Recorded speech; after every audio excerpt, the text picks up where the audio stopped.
भुनक्तु सह वीर्यं करवावहै तेजस्विनावधीतमस्तु मा विद्विषावहै। ॐ शान्ति शान्ति शान्तिः। शङ्करं शङ्कराचार्यं केशवं बादरायणं सूत्रभाष्य कृतौ वन्दे भगवन्तौ पुनः पुनः। ईश्वरो गुरुरात्मेति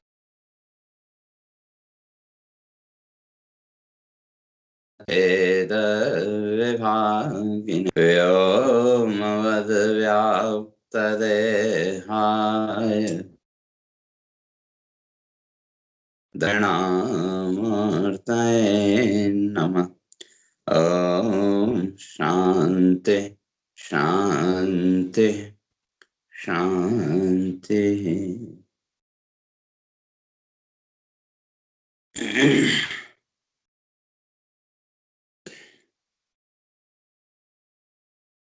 तो विचार चल रहा था कि इस संसार में भगवान इस बात को स्पष्ट करके आए थे कि ये यथा माम प्रपद्यन्ते तांस तथैव भजाम्यहम्, का जो मेरी ओर जिस भाव से आता है, अर्थात ईश्वरीय भाव को व्यक्ति अपने अंदर किस रूप में प्रकट करता है वो व्यक्ति के ऊपर है। जब भगवान कहते हैं उसमें मेरा कोई रोल नहीं है, ये यथा माम प्रपद्यन्ते, जो जिस भाव से मेरी तरफ आता है, तांस तथैव भजाम्यहम्, अब मैं भी उसके सामने फिर उसी रूप में प्रकट हो जाता हूँ। अर्थात भक्त मुझे जिस रूप में देखना चाहता है, मैं स्वयं को उसी रूप में प्रकट कर लेता हूँ। और जहां तक अलग अलग देवी देवताओं की उपासना की बात है, कहते हैं भगवान की वो भी भक्ति तो मेरी ही है, लेकिन एकांश है ना, वो समग्र नहीं है। जैसे ना आजकल जो डॉक्टर्स हैं, आपके शरीर के हर एक अंग के लिए हर एक पार्ट का डॉक्टर अलग अलग है, उसके दूसरे पार्ट का पता नहीं।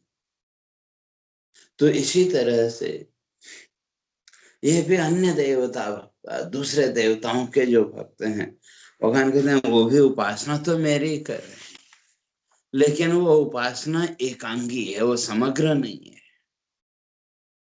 तो तब प्रश्न उठा, फिर इतना जानते हुए सब केवल उस ईश्वर तत्व की ही उपासना क्यों नहीं करते? क्यों विविध अर्घ भेदों में बांटे रहते हैं? तो उसका उत्तर भगवान दे के आए थे, कांक्षन्तः कर्मणां सिद्धिं यजन्ता ये देवता क्षिप्रम हि मानुषे लोके सिद्धिर्भवति कर्मजा। ने इस लोक में जो कर्म सिद्धि है वो थोड़ा जल्दी मिल जाती है, ज्ञान सिद्धि उसमें समय लगेगा। और लोक व्यवहार में इस संसार में जितने भी प्राणी हैं, ये सब प्राणी क्या चाहते हैं? कर्म सिद्धि। अपने आप को टटोल के देखें, हमने ज्ञान की भी बात की, तत्व की बातें की, लेकिन जीवन का विश्लेषण करके देखें, आत्मविश्लेषण करके देखें, तो कहीं न कहीं हमारे मन की वृत्ति इस कर्म सिद्धि में अटकी हुई है कि नहीं। अब कितनी अटकी है वो एक अलग चीज है। एक जो सामान्य व्यक्ति है, उसकी थोड़ा ज्यादा आसक्त है। उसके यहाँ तो कर्म और कर्म फल के चिंतन के अतिरिक्त और कुछ है ही नहीं। और जो ज्ञान मार्ग पर आगे बढ़े, जिनका चिंतन धीरे धीरे जीवन में दृढ़ होता गया, उनके अंदर थोड़ा सा वैराग्य का भाव भी प्रकट हुआ, लेकिन कहीं न कहीं कर्म सिद्धि का भाव भी है। इसलिए भगवान कहते हैं कि भाई जो जैसी कामना रखता है, जिसके अंदर जैसी इच्छाएं हैं, उसी के अनुसार यजंत है देवता, उसके अनुसार वो अलग अलग देवी देवताओं की उपासना करता है। जैसे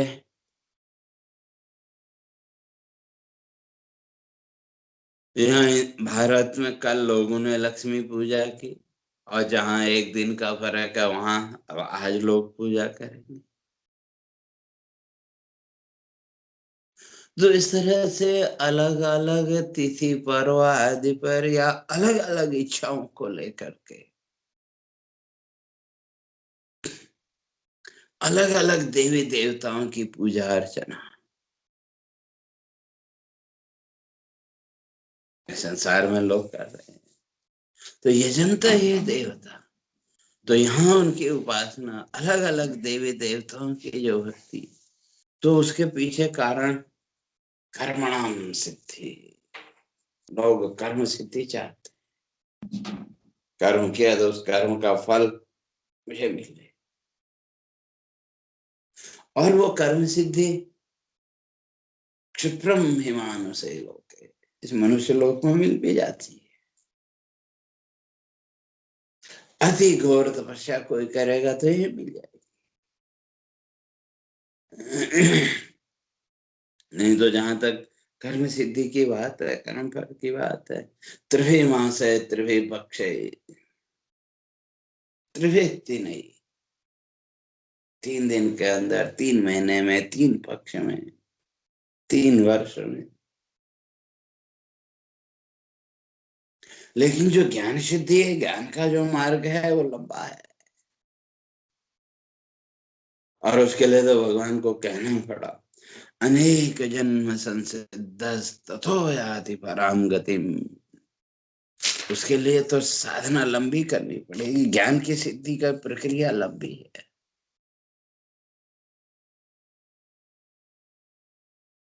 क्यों ज्ञान सिद्धि की प्रक्रिया में तो अपने मन को, अपने चित्त को इस संसार के राग द्वेष आदि कलुषों से ऊपर उठाना पड़ेगा। चित्त की शुद्धि आवश्यक है, लेकिन कर्म फल के लिए कोई विशेष चित्त शुद्धि की आवश्यकता नहीं है। क्योंकि कर्म और कर्म फल में तो ये संसार का राग द्वेष बैठा हुआ है। इसलिए भगवान कहते हैं कि भाई क्षिप्रम मीमांस से लोके सिद्धिर भवति कर्म। मनुष्य इस संसार में जैसी कर्म सिद्धि चाहता है वो उसको मिल जाती है। ज्यादा से ज्यादा एक जन्म इंतजार करना पड़ेगा, अगले जन्म में कर्म सिद्धि मिल जाएगी। लेकिन ज्ञान की सिद्धि और ज्ञान सिद्धि के द्वारा मोक्ष, उसके लिए तो दृढ़ साधना की जरूरत है। इसलिए उसमें समय लगेगा, उसमें वक्त लगेगा, अनेक जन्म संसिद्ध।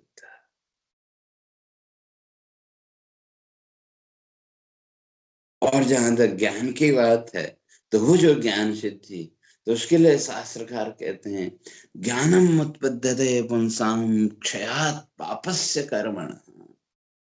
व्यक्ति के जीवन में ज्ञान कब प्रकट होगा? क्षयात पापस्य कर्मण। जैसे जैसे जीवन में से पाप कर्म का क्षय होगा, जीवन की जो पाप वृत्तियां और पाप वृत्तियां पहले हम लोग इसकी चर्चा करके आए थे।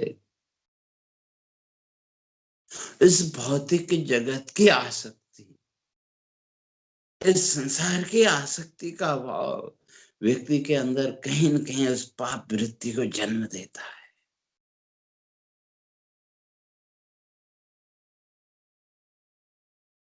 इसलिए ये जो आसक्ति है भौतिक जगत की, जब तक इस संसार की आसक्ति है, जब तक कर्म और कर्म फल में आसक्त है जीव, तब तक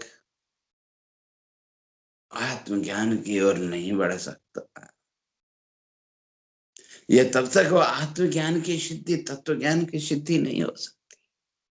इसलिए ऋषि कहते हैं ज्ञानम उत्पद्यते पुंसाम क्षयात पापस्य कर्मणः। पाप कर्म का जो क्षय है, उस पाप कर्म के क्षय के द्वारा ज्ञानम उत्पद्यते, ज्ञान प्रकट होता है। अर्थात जैसे जैसे जीव की कर्म और कर्म फलासक्ति कम होती जाएगी, वैसे वैसे ज्ञान भी प्रकट होता जाएगा। या यूं कह लें, जैसे चिंतन के द्वारा, आत्मचिंतन के द्वारा स्वयं सत्य और असत्य का विश्लेषण करते हुए जैसे जैसे साधक के ज्ञान में स्थिति दृढ़ होगी, जैसे जैसे उसमें मजबूती आएगी, दृढ़ता आएगी, उसका संसार और संसार के पदार्थों के प्रति या कर्म और कर्म फल के प्रति वैराग्य का भाव उसके अंदर प्रकट होता है।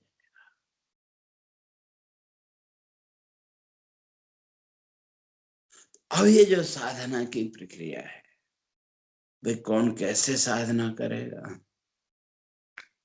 तो उसके लिए भगवान कहते हैं कि वे जो आ सकते हैं कि चातुर्वर्ण्यम मया सृष्टम गुण कर्म विभाग स तस्य कर्तारमपि मां विद्य अकर्तारम अव्ययम्। तो ज्ञान की प्रक्रिया और कर्म की प्रक्रिया भगवान ने दोनों को स्पष्ट कर दिया। चातुर्वर्ण्यम मया सृष्टम गुण कर्म विभाग स। तो प्रश्न उठेगा कि जितने भी जीव हैं, तो इस जीवों की जो उत्पत्ति है, जीवों की जो अभिव्यक्ति है,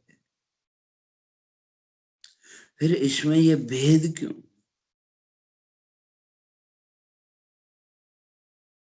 ये जो चार वर्ण ब्राह्मण, क्षत्रिय, वैश्य और शूद्र, ये जो चार भेद किए, तो कहते हैं जो शरीर है, शरीर के आरंभक गुण तो वही है, सत्व रज और तम, ये प्रकृति के तीनों गुण हैं।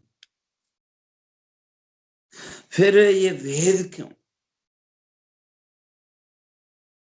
भौतिक दृष्टि से अगर देखें तो ब्राह्मण, क्षत्रिय, वैश्य, शूद्र, जो चार भेद हमारे समाज में हैं,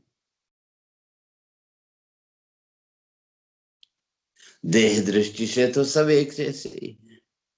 फिर ये भेद क्यों लोक व्यवहार में? और लोक व्यवहार में ये आवश्यक भी है।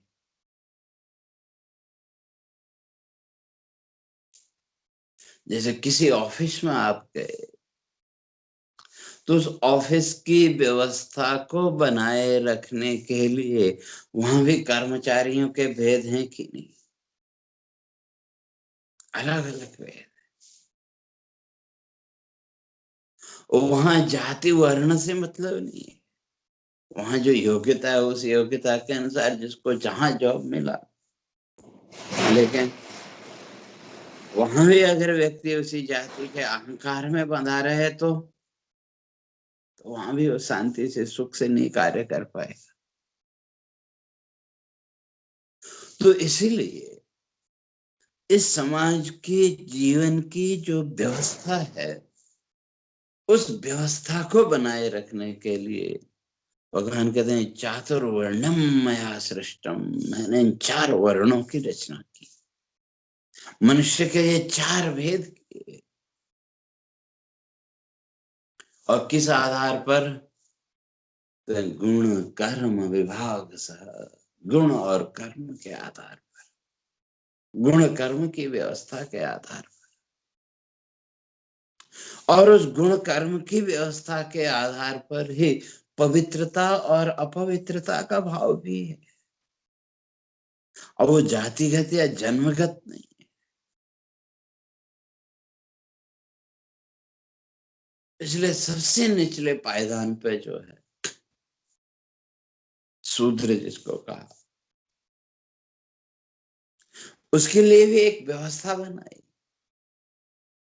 कि उससे आगे जो है उनकी सेवा कर, अर्थात ज्ञान की दृष्टि से, चिंतन की दृष्टि से, विचार की दृष्टि से और कर्म की दृष्टि से जो अभी सबसे निचले पायदान पर है, उसके लिए सेवा। और ये व्यवस्था है,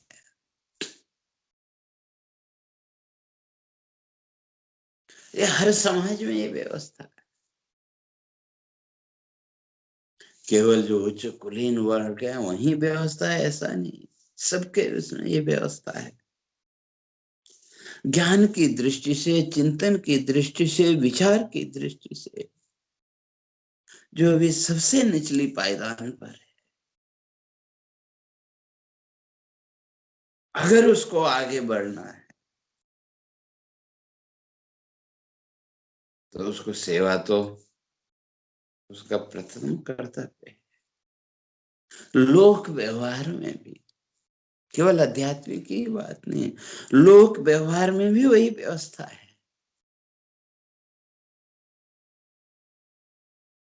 इसलिए जो सबसे निचले पायदान में है, उसके लिए व्यवस्था बनाई कि वो जो है तो दूसरे जो वर्ण हैं, ब्राह्मण, क्षत्रिय और वैश्य, उनकी सेवा करे।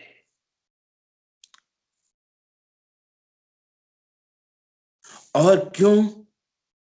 तो सेवा जब करनी है तो वह उनके संपर्क में तो आना पड़ेगा, उनके पास रहना पड़ेगा। तो जब वहां वो जो सबसे निचले पायदान पे जो है वो आगे बढ़े हुए लोगों को देखेगा, उनके जीवन वृत्ति को देखेगा, दूसरे उसको देखेगा, तो उसके अंदर भी जीवन में आगे बढ़ने की इच्छा प्रकट होगी। और जब वो ज्ञान दृष्टि से आगे बढ़ने की इच्छा प्रकट होगी तो फिर उसके लिए वो यत्न भी करेगा, कोशिश भी करेगा। और जब कोशिश करेगा तो आगे भी बढ़ेगा। तो सबसे निचले पायदान से ऊपर उठ करके दूसरे पायदान पे जब वो पहुंचा तो वहां वहां भी व्यवस्था है, संग्रह की व्यवस्था। तो यहाँ भगवान कह रहे हैं ये जो व्यवस्था है, चातुर्वर्ण मया सृष्टम, ये जो चार वेद है ये मैंने की इस व्यवस्था को लेकर। और ये व्यवस्था जातिगत या जन्मगत नहीं है, बल्कि गुण कर्म विभाग सा, जिसके अंदर जैसे गुण हो। आप भी अपने घर में, परिवार में दो बच्चे, तो दोनों बच्चों में आप कहीं न कहीं भेद करते हैं कि नहीं, व्यवहारिक उसको लेकर। जिसके अंदर जैसे गुण है, जैसे उसकी समझ, जैसे उसकी योग्यता, उस योग्यता के अनुसार आप उसको कार्य सौंपते हैं कि नहीं। तो दो बच्चों को आपने अलग अलग कार्य सौंपे उनकी योग्यता के अनुसार, लेकिन उससे वो छोटे बड़े हो गए ऐसा तो नहीं है। लेकिन जिनके अंदर वो विचार नहीं है, वो चिंतन नहीं है, वो उसी को भेद मान बैठते, उसको ये कार्य सौंपा, मुझे ये कार्य सौंपा, वो बड़ा हो गया, मैं छोटा हो गया। तो इस तरह की मानसिक कुंठा, फ्रस्ट्रेशन व्यक्ति के अंदर फिर पैदा होता है। और जो विचारशील व्यक्ति है, जो चिंतनशील व्यक्ति है, उसके यहाँ किसी प्रकार का वो नहीं है। तो जैसे आप जीवन की व्यवस्था को चलाने के लिए, कार्य को लेकर के अपने बच्चों में, परिवार आदि में भी वो भेद रखते हैं कि नहीं, और उसका उद्देश्य किसी को छोटा बड़ा करना नहीं, छोटा बड़ा बनाना नहीं, बल्कि उसकी योग्यता के अनुसार कार्य का विभाजन आपने किया, तो ताकि आपका परिवार, घर, समाज व्यवस्थित ढंग से चल सके। तो इसी तरह से इस समाज की व्यवस्था को चलाने के लिए भगवान कहते हैं चातुर्वर्ण्यम मया सृष्टम, ये 4 वर्ण मैंने रचे।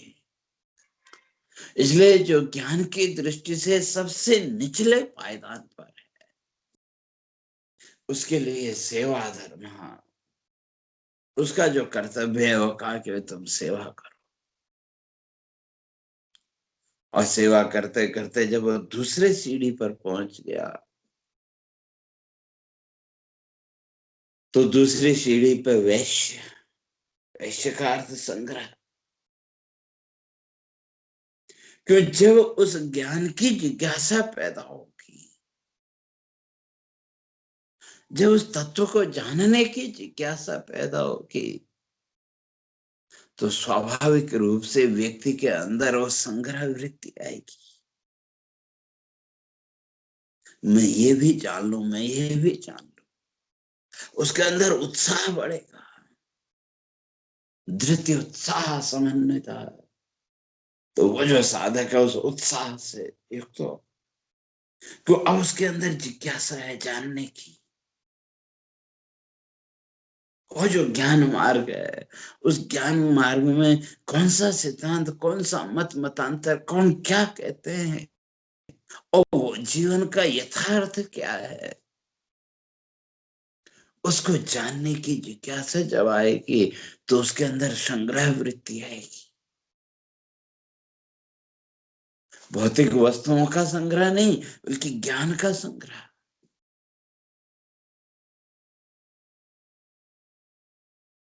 और ये ज्ञान का संग्रह है।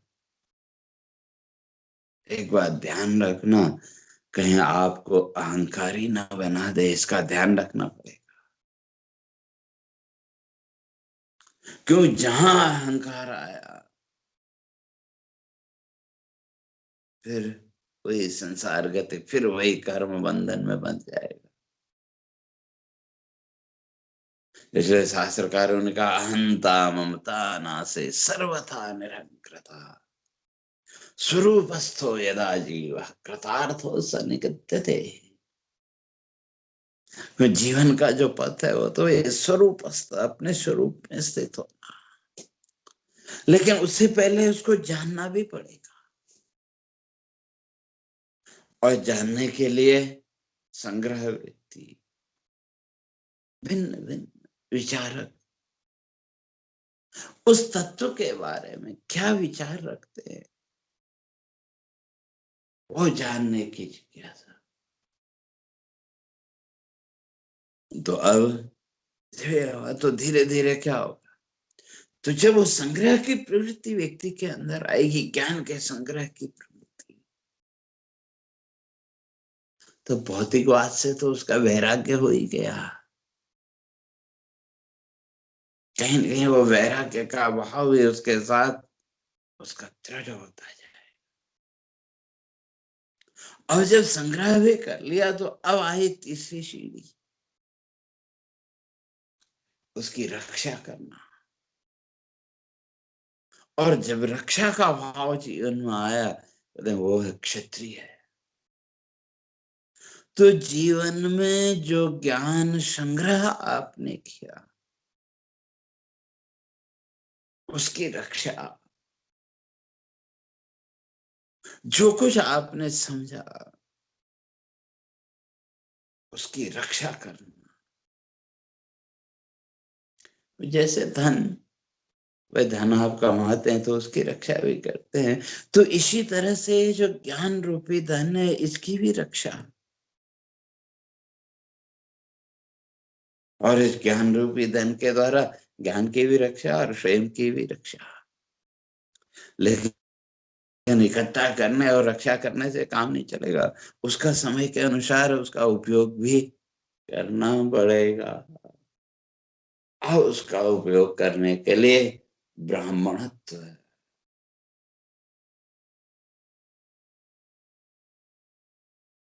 और जो ब्राह्मणत्व है, वो ब्राह्मणत्व, वो जो ज्ञान, ये 3 सीढ़ियां चढ़ते हुए जो ज्ञान को हमने परिपक्व किया, मजबूत किया, अब उसको उसके प्रयोग का, अप्रमत्तेन वेदव्यम सर्वतन्मयो वेद, मंत्र कहता अप्रमत्तेन वेदव्यम। अब उसका उपयोग करने में कोई प्रमाद नहीं करना चाहिए। वो जो ज्ञान है, जो संग्रह आपने किया, जो जीवन में अनुभव प्राप्त किया, उस अनुभव के आधार पर अब अप्रमत्तेन वेदव्यम, प्रमाद रहित होकर के, आलस्य रहित होकर के अपने लक्ष्य में उसको स्थिर कर। तो ये चारों अलग अलग हो गए कि व्यक्ति एक ही है, लेकिन एक ही व्यक्ति के ये 4 भेद किस आधार पर, तो कहते हैं गुण कर्म विभाग, गुण और कर्म के आधार पर। लेकिन लोक व्यवस्था में हमने जो वर्ण व्यवस्था है उसको जन्म के आधार पर मान लिया, और जब जन्म के आधार पर उसको हमने मान लिया तो समाज में छुआछूत की व्यवस्था फैलने लगी, रुचियां फैलने लगी। ये छुआछूत की व्यवस्था गलत है ऐसा नहीं, उसकी भी आवश्यकता है, लेकिन विचार पूर्वक। जैसे सुबह उठ करके जब आप बाथरूम आदि जाते हैं तो स्नान किए बिना आप मंदिर में जाते हैं क्या? नहीं जाते। क्यों? जब तक स्नान आदि न कर लें तो तब तक कहीं न कहीं इस शरीर को अपवित्र मानते हैं कि, और उतनी देर तक जब तक आप स्नान के द्वारा शुद्ध नहीं हो जाए तो तब तक दूसरे भी आपसे बचते हैं और आप भी दूसरों से स्वयं को बचाते हैं। और जब स्नान आदि के द्वारा शुद्धिकरण की प्रक्रिया आपने पूरी की और नए नए कपड़े, धुले कपड़े, वस्त्र आपने पहन लिए, तो अब वो अशुद्धि का अभाव गायब हो गया कि।